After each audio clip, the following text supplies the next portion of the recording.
Hello students. So students, today I am going to start the first chapter of class 10th mathematics, real numbers. Okay. Students, as the name suggests, real numbers, this topic is, you have little bit idea about what is real numbers. Okay. So first we are going to start with what is the definition of the real numbers. Okay. So real numbers.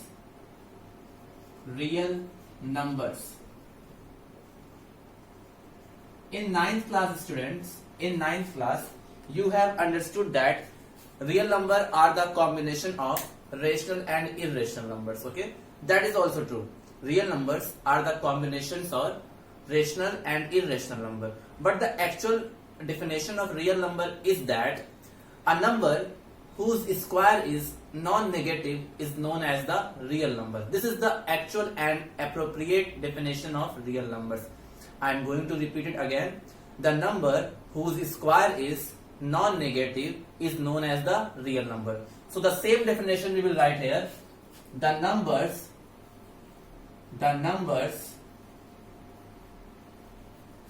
whose squares are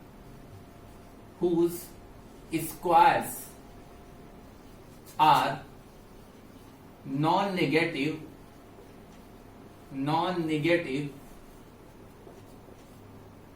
are known as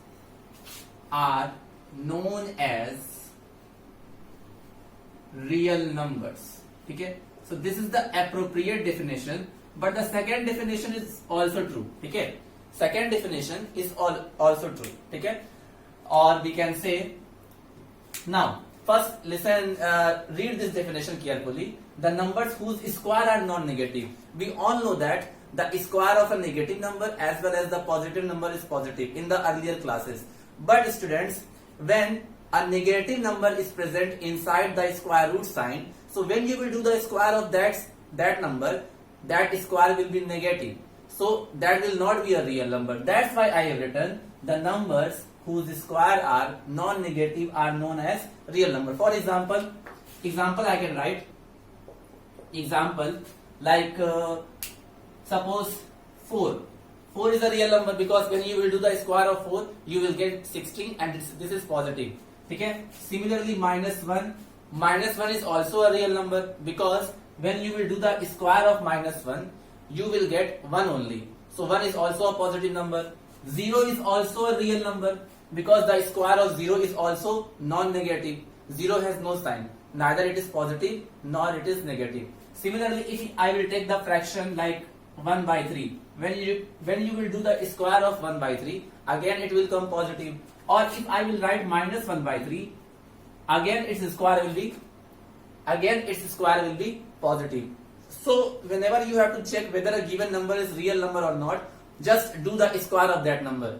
If after the squaring of that number you will get the positive number or non-negative number, you can say this will be a real number. Okay?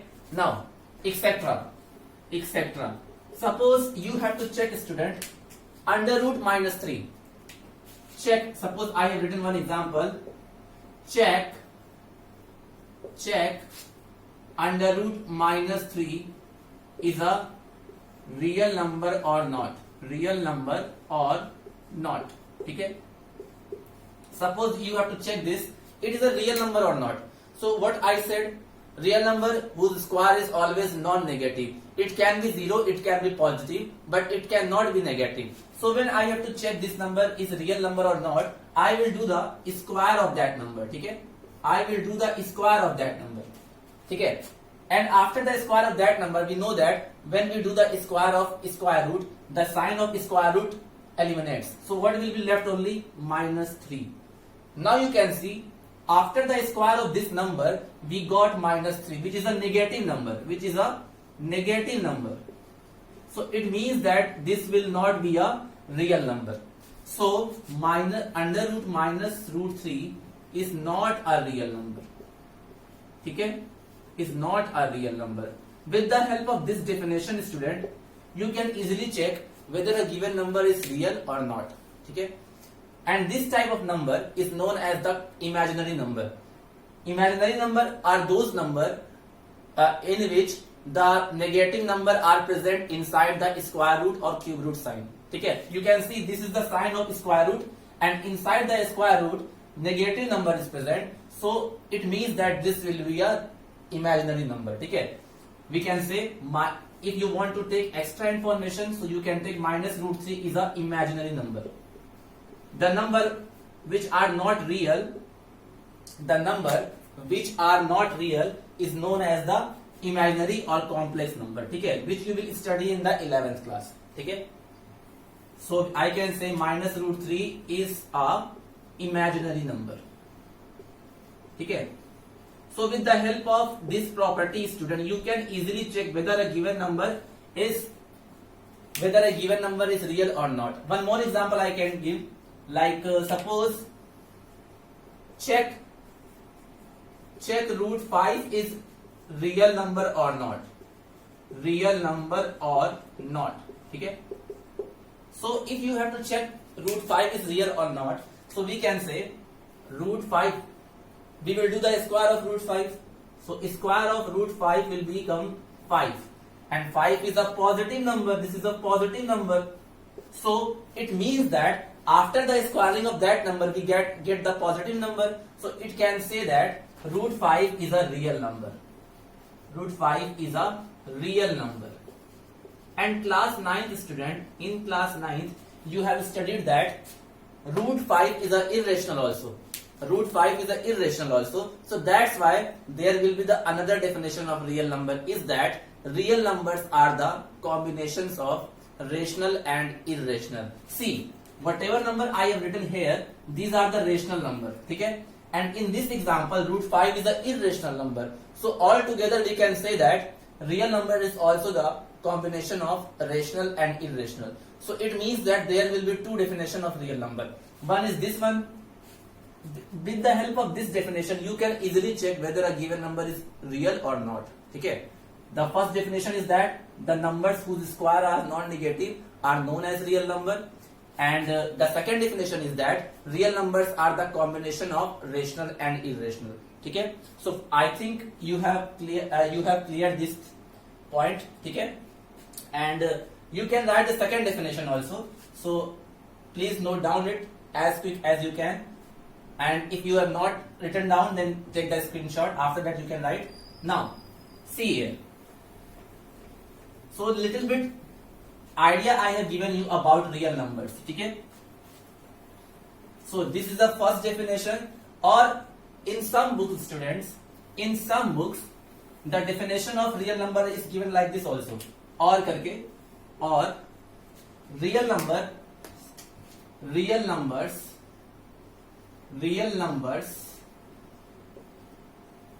are the combination of rational and irrational numbers. ठीक है?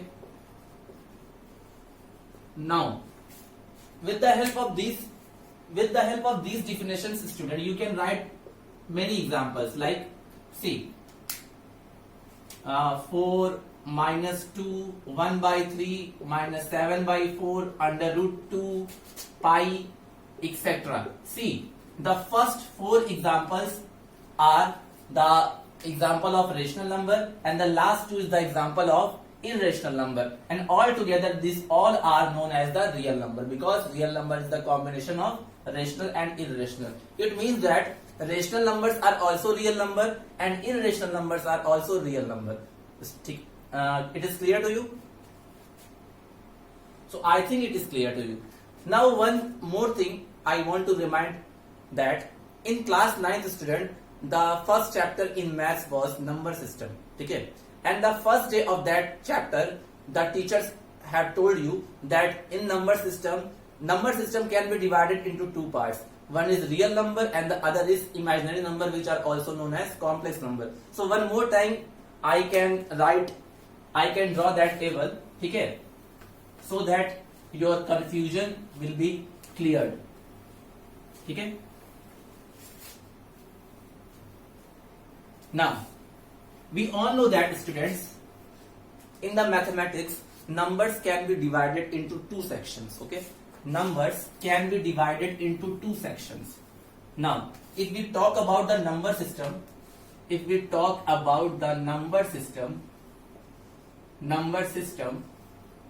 so number system is divided into two parts, such as first one is known as real number, and the second is known as the imaginary number, which are also known as complex number. Okay, complex number. Okay.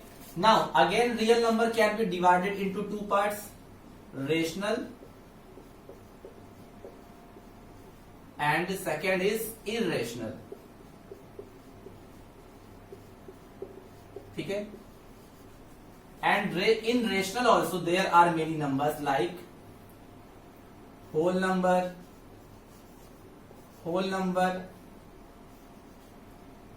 natural number,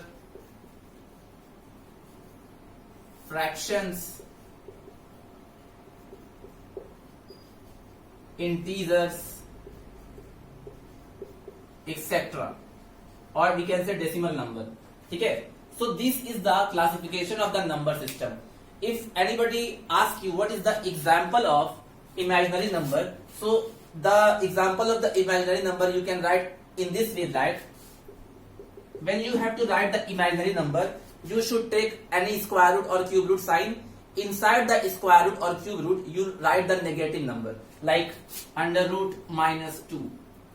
Because when you will do the square of under root minus 2, you will get a negative number, so it will be a imaginary. Similarly, under root minus 11, okay, or under root minus 1. This is the example of imaginary number. And real number, I already told you, real number are the combination of rational and irrational. So you know the example of rational number also, and you know the example of irrational also. Irrational, the example of irrational will be what? Example of irrational will be pi. Pi is the irrational number. Similarly, root 2, root 3, etc. Okay, etc. And the example of rational you can write meaning whole number. You know, whole number is starting from 0. Natural number is starting from 1. Fraction can be written in the p by q form, and the integers are the positive and negative natural number along with 0. So these are the classification of number system. This is already you have studied in class 9th. Okay, it is just the quick revision for the number system, so that you can understand that what are real numbers. Okay, so whatever things I taught from the starting, I taught you real numbers are those numbers whose square are non-negative. Non-negative means it can be 0 also and it can be positive also, but it cannot be negative. Okay, and in the second way, I told the definition that real number are the combinations of rational and irrational. You know the example of rational also, you know the example of irrational also. Okay, so please first write these things. After that, we will start the first topic of this chapter, that is Euclid Division Lemma. Okay, so please note down it.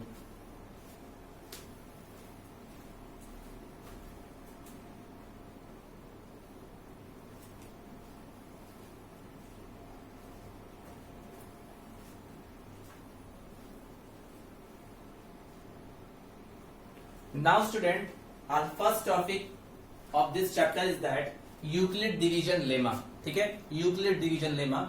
Euclid is a mathematician who are also known as the father of geometry. Okay, and division, you all know that what is division. And lemma means, lemma is a statement, beta. Lemma is a statement which is used for prove the another statement. Okay, lemma is a statement which is used to prove the another statement. If you want to write the definition of lemma, then you can write it. Okay, so what is the meaning, what is the statement of Euclid Division Lemma? So Euclid Division Lemma is generally based on the division algorithm. We all know that what is division algorithm. We know that if there is a number which is known as dividend and there is another number which is known as the divisor, so we know what is the algorithm of division algorithm. Division algorithm states that dividend is equal to divisor into quotient plus remainder. So Euclid division lemma is based upon the division algorithm only. Okay. So what this statement states, Euclid's division lemma states that Euclid division lemma states that for two positive integers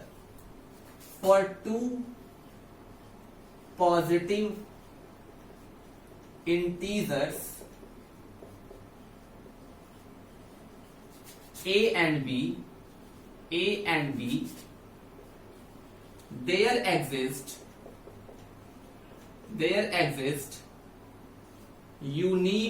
there exist unique integers Q and R such that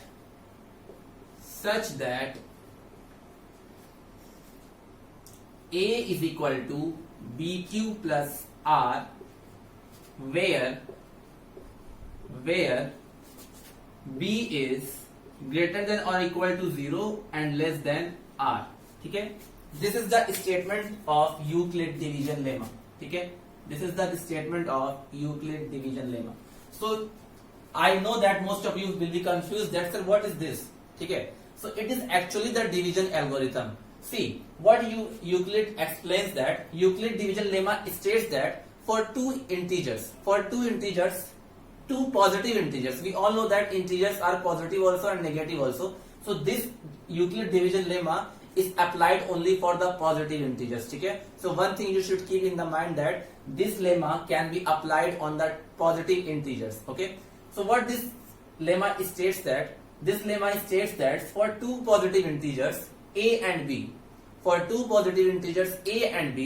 there exist unique integers Q and R such that A is equal to BQ plus R, where B is greater than or equal to 0 and less than R. So I am going to explain how it comes. Okay. Suppose, student, there are two positive numbers such as A and B. Okay. And you want to divide A by B. Okay. There is a two positive integer A and B, and you want to divide A by B. Okay, means A will be the dividend and B will be the divisor. Okay, suppose A will be the dividend and B will be the divisor. So when you will divide A by B, you will get some quotient. So suppose quotient is Q, and suppose you will get some remainder. So remainder is R. Okay. So now, student, when you divide a particular number by the another number, whatever quotient and remainder you get, it will always be an integer. Are you agree with me? Whenever you divide any number with whenever you divide a single number with the another number, you get the quotient and remainder, and that quotient and remainder are always positive and integer also. So that's why it is written that when two positive integers A and B, there exist unique integers Q and R. Here Q and R are quotient and remainder. Here Q and R are quotient and remainder. So we know that now what is the division algorithm? Division algorithm is equal to dividend is equal to divisor into quotient plus remainder. What is the division algorithm? Division algorithm is dividend is equal to divisor into quotient plus remainder. Okay. Now what was the dividend? Dividend was A. So in place of dividend we can write A. Okay. What was the divisor? Divisor was B. So in place of divider we can write B. What was the quotient? Quotient was Q and remainder was R. So that's why in this way we can form the statement of Euclid division lemma, that is A equal to BQ plus R. It is generally the division algorithm. It is basically the division algorithm only. A and B are two positive numbers, and when A is divided by B, A will be the dividend, B will be the divisor. So in that case you will get some quotient also and you will get some remainder also. So quotient is Q and remainder is R. So basically Euclid division lemma is generally the division algorithm. Now, what is the meaning of this? This is the very important thing. B is less than or equal to 0 and less than R. So I want to explain this thing to you. Okay? I hope that this is clear to you. Okay? Suppose student, you have two numbers. I am giving the example just. Suppose you have two numbers. Suppose one number is 15 and the other number is 4. Okay? There are two numbers 15 and 4 and you want to divide 50 by 4. Okay? You want to divide 15 by 4. So what you will do? Our 15 will be the dividend. Our 4 will be the divisor. So when you will divide 15 by 4, so how many times it will go? It will go in 3 times. So 4 3s are 12. Okay? So what will be the remainder? 3. Now this is R, this is Q, this is B and this is A. Okay? This is A, B, Q and R. Okay? Now B was divisor. So its meaning is that divisor will always be less than remainder value and will be greater than or equal to 0. Means when we divide any number by the second number, so what can be the remainder? Suppose you have divided 15 by 4, so in that case you got the remainder 3. Okay? When you will divide 13 by 4, so in that case you will get remainder 1. Okay? When you will divide 14 by 4, in that case you will get remainder 2. And when you will divide 16 by 4, so in that case remainder will be 0. So you can see now the value of remainder. What are the possible value of the remainder? What are the possible value of the remainder? What are the possible value of the remainder? Okay? Sorry student, this statement will be R. Okay? This will be R and this will be B. Sorry. You can correct this statement. This will be R, this will be B. Okay? Now see. What is the value of remainder? So this is R, remainder. Remainder is greater than or equal to 0 and less than B. Okay? Remainder is greater than or equal to 0 and less than B. You can correct it. In place of B, I have written R. Okay? So अब ये सही है. This is the correct. So R is greater than or equal to 0 and less than B. Okay? So see, I have taken 4 numbers like 16, 14, 13, 15, and when I have divided these all numbers by 14, so what are the values of remainder we got? In the first case we got 3. In the first case we got 3. In the second case we got 1. In the third case we got 2. And in the last case we got 0. So what are the possible values of R from here? The possible value of R from here will be 0, 1, 2, 3. What was the divisor in this case? Students, now you tell me, what was the divisor in this case? In this case, divisor was 4. So the remainder value will be 1 less than the divisor. The remainder value will be the 1 less than the divisor. See, what are the possible values we got of R here? The possible value of R we got from here is 0, 1, 2 and 3.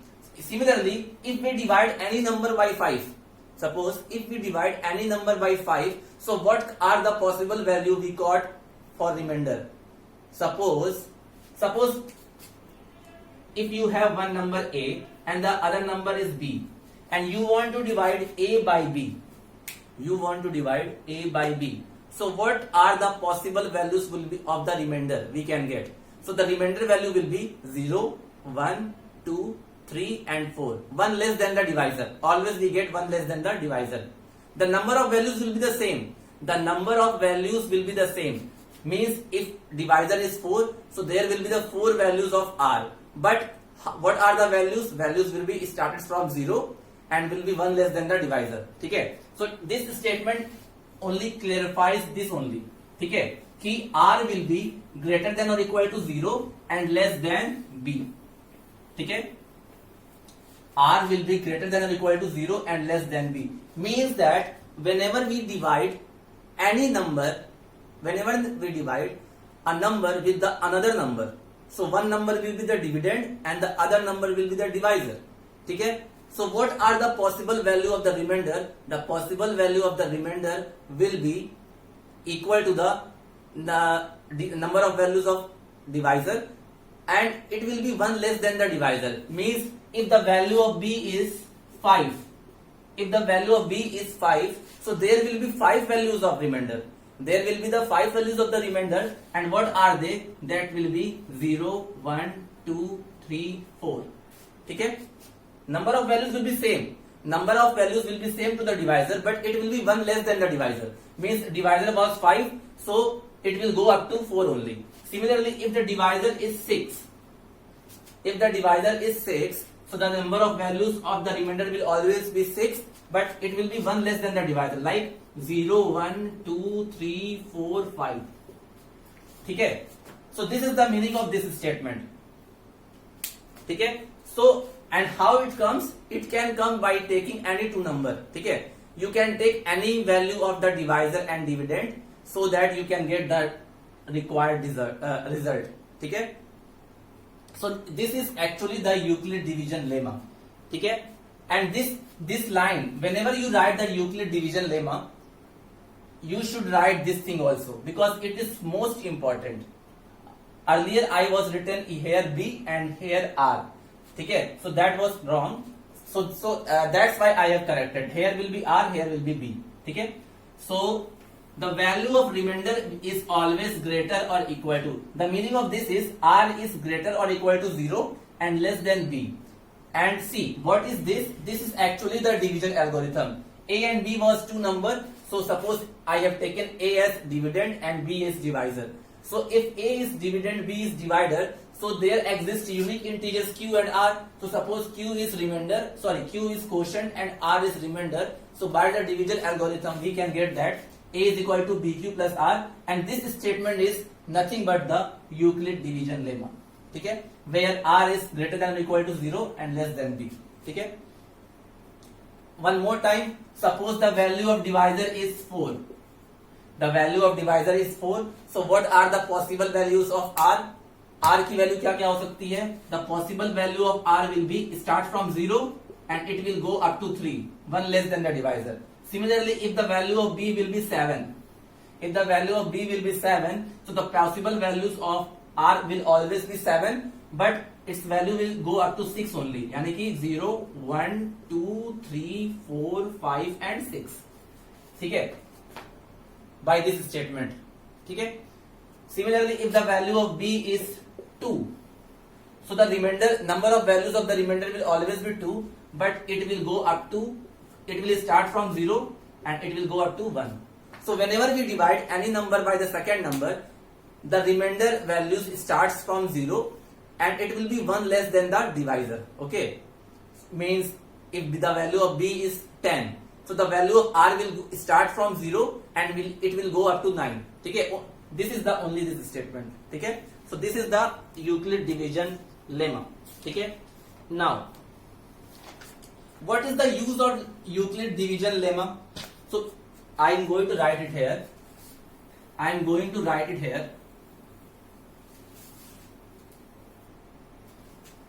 Euclid Division note.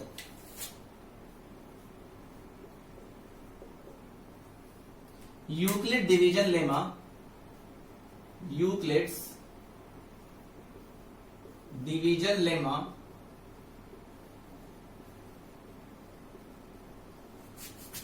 is used to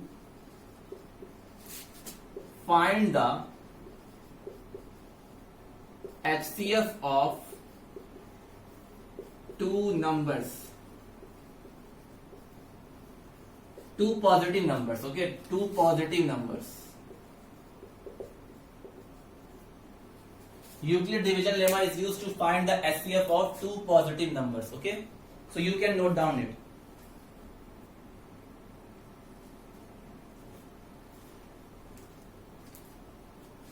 Now, how we can find the HCF with the help of Euclid Division Lemma? So I will give you one example. Okay. So for finding the HCF of two positive number, we can use the Euclid division algorithm. Okay, we can use the division algorithm. So I can tell you that thing. Okay, So now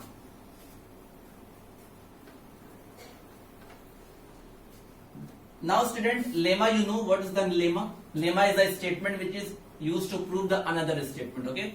Now, so student, I said na use of Euclid Division Lemma. The use of Euclid Division Lemma is to find the HCF of two numbers, two positive numbers. So now method to find the HCF of two numbers by Euclid's division algorithm.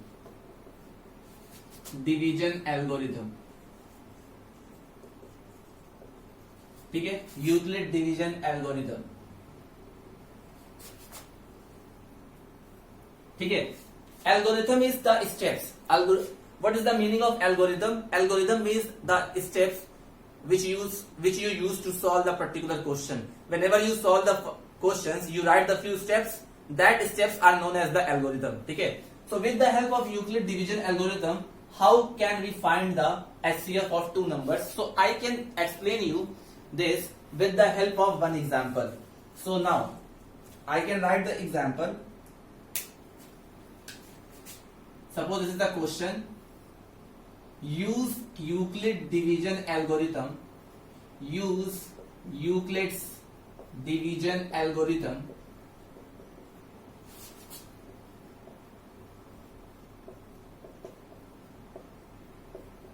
to find the HCF of